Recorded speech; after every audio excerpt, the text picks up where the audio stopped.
தாம்பரம் பகுதியில் நிறைய ஏரிகள் இருக்கு. ஆனா இதெல்லாம் சரியா பராமரிக்கப்படாம போனா மழைக்காலத்துல வெள்ளம், தண்ணீர் சேமிப்பு குறைவு, மாசுபாடுன்னு பல பிரச்சனைகள் ஏற்படலாம். இதை சரி செய்ய தாம்பரம் கார்ப்பரேஷன் ஒரு பெரிய திட்டத்தை கொண்டு வந்திருக்காங்க. 165 கோடி ரூபாய் செலவுல 7 முக்கியமான ஏரிகள் சீரமைக்கப்பட இருக்கு. இந்த திட்டத்துல என்னென்னலாம் இருக்கு அப்படின்றத பத்தி இந்த வீடியோல பாத்துடலாம். மாடம்பாக்கம், வீரராகவன், நெமிலிச்சேரி, நண்பங்கலம், சேலையூர், பீர்க்கன்கரணை மற்றும் ராஜகீழ்ப்பாக்கம்னு 7 ஏரிகளை மீட்க போறாங்க. இது வெறும் ஏரியில இருக்கிற குப்பையை அகற்றும் திட்டம் கிடையாது. ஏரிகளுடைய முழு அமைப்பையும் மேம்படுத்துற வகையில இந்த திட்டம் உருவாக்கப்பட இருக்கு. முதல்ல ஏரிகள்ல பல வருஷங்களா தேங்கி இருக்கிற வண்டல் மண் மற்றும் சேறு அகற்றப்படும். ஏரியுடைய அடிப்பகுதியில மண் அதிகமா தேங்கிட்டா ஏரியுடைய ஆழம் குறையும். ஆனா மழை பெய்யும் போது அதிக தண்ணீரை சேமிக்க முடியாது. சோ ஏரிகளை தூர்வாரி அதோடைய நீர் சேமிப்பு திறனை அதிகரிக்கிறது தான் இந்த திட்டத்துடைய முக்கியமான நோக்கங்கள்ல ஒண்ணு. அடுத்ததா ஏரிகளை வளர்ந்திருக்கிற ஆக்கிரமிப்பு களைகள் மற்றும் தேவையான தாவரங்கள் அகற்றப்படும்.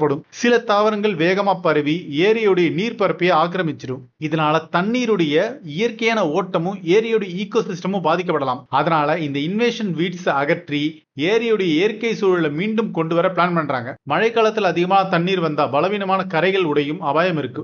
இதை தடுக்க பண்ட் ஸ்ட்ரென்தனிங் செய்யப்படும்.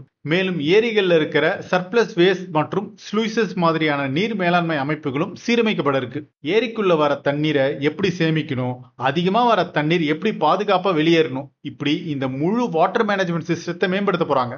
இந்த திட்டத்துடைய முக்கியமான இன்னொரு விஷயம் கழிவுநீர் ஏரிக்குள்ள கலப்பதை தடுக்கிறது. சில இடங்கள்ல வீடுகள் மற்றும் குடியிருப்புகள்ல இருந்து வரும் கழிவுநீர் கால்வாய்கள் வழியா ஏரிக்குள்ள போகிற நிலைமை இருக்கலாம். அது தொடர்ந்து நடந்தா ஏரிகள் மாசுபடும், தண்ணீர் சேமிப்பு இடம் மெதுவா கழிவுநீர் தேங்கும் இடமா மாறிடும். அதனால கழிவுநீர் வர்றதை வேறு வழிக்கு டைவர்ட் செஞ்சு ட்ரீட்மெண்ட் ஃபெசிலிட்டிஸ்க்கு அனுப்பும் நடவடிக்கைகளும் மேற்கொள்ளப்பட இருக்கு.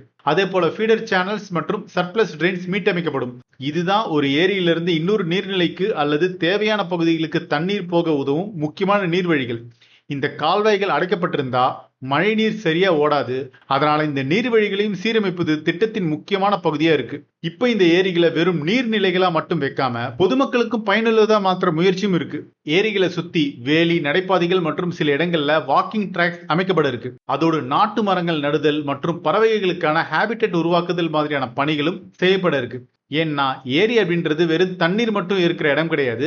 அது பறவைகளுக்கும் சிறிய உயிரினங்களுக்கும் பல தாவரங்களுக்கும் ஒரு இயற்கை வாழிடமா இருக்கும். அதனால ஏரிகளை மீட்டமைக்கும் போது கான்கிரீட் டெவலப்மெண்ட் மட்டும் இல்லாம இயற்கை சூழலையும் பாதுகாக்கணும் அப்படின்றது தான் இந்த திட்டத்துடைய நோக்கமா இருக்கு. மேலும் ஏரிகளை கண்காணிக்க சிசிடிவி வசதியும் டெடிகேட்டட் மெயின்டெனன்ஸ் சிஸ்டமும் ஏற்படுத்தப்பட இருக்கு. ஏரியை ஒரு முறை சுத்தம் செஞ்சுட்டு விட்டுட்டா சில வருடங்கள்ல மீண்டும் அதே பிரச்சனைகள் வரலாம். அதனால தொடர்ந்து பராமரிப்பு செய்யறது இந்த திட்டத்துடைய வெற்றிக்கு முக்கியம்.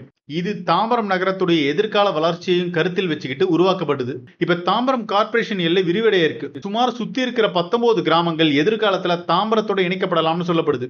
இதனால மாநகராட்சியுடைய பரப்பளவும் மக்கள் தொகையும் அதிகரிக்கும். மக்கள் தொகை அதிகரிக்கும் போது தண்ணீர் தேவையும் அதிகரிக்கும். அதே நேரத்துல அதிகமான கட்டிடங்கள் உருவாகும் போது மழை நீர் இயற்கையா நிலத்துக்குள்ள போறது குறையலாம். சோ இப்போதே ஏரிகள் மற்றும் நீர்நிலைகள் பாதுகாப்பது ரொம்ப அவசியம்.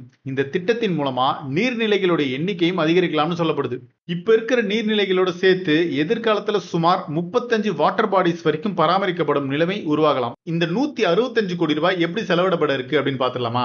இந்த பணம் ஏரிகளை தூர்வாறுதல், களைகளை அகற்றுதல், கரைகளை பலப்படுத்துதல், கால்வாய்களை சீரமைத்தல், கழிவுநீரை திசை திருப்புதல், வேலி அமைத்தல், நடைபாதைகள் உருவாக்குதல் மற்றும் நீண்ட கால பராமரிப்பு மாதிரியான முக்கியமான வேலைகளுக்கு பயன்படுத்தப்படும். இந்த வேலைகள்லாம் ஆரம்பிக்கிறதுக்கு முன்னாடி வாட்டர் ரிசோர்சஸ் டிபார்ட்மெண்ட்ல இருந்து NOC வாங்கணும். அதுக்கப்புறம் தான் திட்டத்துடைய பணிகள் அதிகாரப்பூர்வமா தொடங்கும்.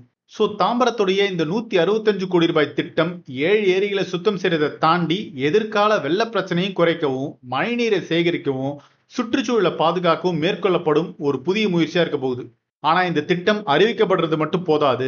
ஏரிகள் உண்மையிலேயே சரியை மீட்டமைக்கப்பட்டு தொடர்ந்து பராமரிக்கப்படுதா அப்படின்றதுதான் இந்த திட்டத்துடைய உண்மையான வெற்றியை தீர்மானிக்கும். சோ இதை பத்தி உங்க கருத்துக்களை கமெண்ட் செக்ஷன்ல சொல்லுங்க. நீங்க தாம்பரம் பகுதியை சேர்ந்தவரா இருந்தா உங்களுடைய அனுபவத்தை ஷேர் பண்ணுங்க. இன்னும் எந்த மாதிரியான திட்டங்கள்லாம் மேற்கொள்ளப்படலாம் அப்படின்னு நீங்க உங்க கருத்தை பதிவு பண்ணலாம். தொடர்ந்து இன்ஃப்ராஸ்ட்ரக்சர் அப்டேட்ஸ்க்கு நம்ம இன்ஃப்ராவை சப்ஸ்கிரைப் பண்ணிக்கோங்க.